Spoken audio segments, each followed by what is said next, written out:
Seterusnya masih lagi dalam subtopik isotop, yang perlu diketahui oleh Putra adalah kegunaan isotop dalam pelbagai bidang. So ini aplikasi isotop. Okay. Yang ni nak tak nak Putra kena hafal. Okay, daripada cobalt 60 ni yang biasa keluar. Cobalt 60 up till natrium 24 ni. Right. So macam cobalt 60 biasa digunakan untuk radioterapi. Okay. Membunuh sel kanser tanpa pembedahan, mensyariat perubatan. Iodine 131 digunakan dalam rawatan hyperthyroidism. Phosphorus 32 untuk mengkaji metabolisme tumbuh-tumbuhan. Okay. Nuklear, yang ni biasalah. Uranium 235 untuk jana kuasa. Dan seterusnya arkeologi, ini pun biasa juga. Karbon 14 menganggar umur artifak atau fosil.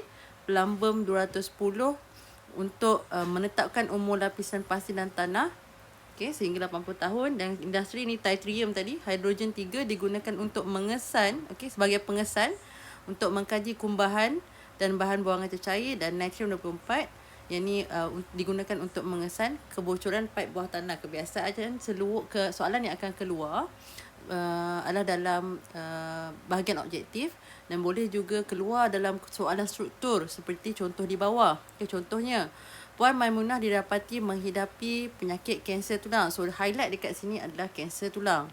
Right. Bila berkait dengan kanser, isotop that always come out dalam kepala kena fikir adalah terus keluar, dia adalah berkait dengan cobalt 60. Apakah isotop yang mungkin digunakan untuk merawat Puan Maimunah? So kamu akan tulis. Ini boleh keluar soalan esei, boleh juga keluar dalam soalan struktur. So kalau soalan esei, 5A, isotop yang digunakan untuk merawat Puan Maimunah adalah, tulis saja cobalt 60, tak perlu salin soalan. Okay. B, huraikan. Bila mana huraikan, maksudnya lebih daripada satu markah lah kebiasaannya. Huraikan kesan positif dan kesan negatif kegunaan isotop. Kesan positif tak ada masalah. Kesan positif kenapa? Kena terus tulis balik apakah tujuan isotop tadi digunakan. Okay. Tapi janganlah tulis untuk merawat kanser tulang saja. Yang ni dia terlalu direct pada soalan. Maksudnya kita ulang soalan, bukan kita jawab. Okay, kita ulang soalan, tak nak macam tu. So kesan positif dia apa? So fikir balik, tujuan cobalt 60 digunakan adalah untuk apa? Ni dia. Okay. Digunakan sebagai, kesan positifnya adalah untuk rawatan radioterapi. Kenapa? Tujuannya adalah untuk membunuh sel kanser. Okay, untuk membunuh sel kanser. Dan highlight yang paling penting adalah tanpa pembedahan.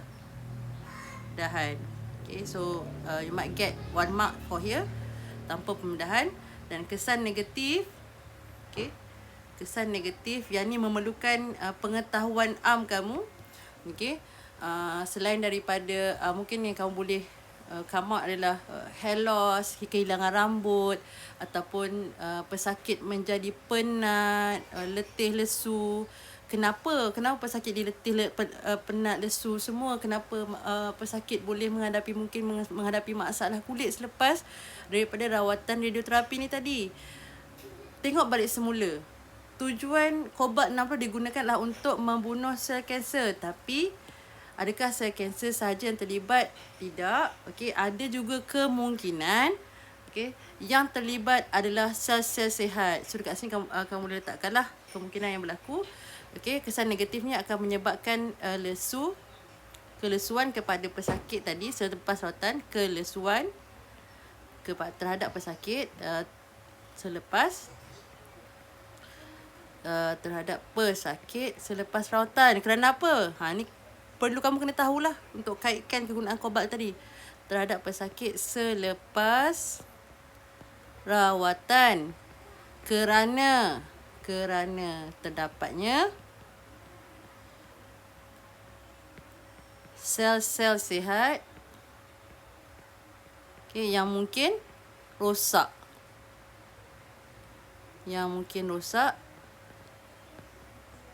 Selepas rawatan tadi. Okay. Right. Tu memerlukan daya fikir lah. Okay, sebenarnya tak jauh pun. It's not that hard, sebab kamu kena tahu untuk kaitkan dengan fungsi isotop-isotop ni tadi.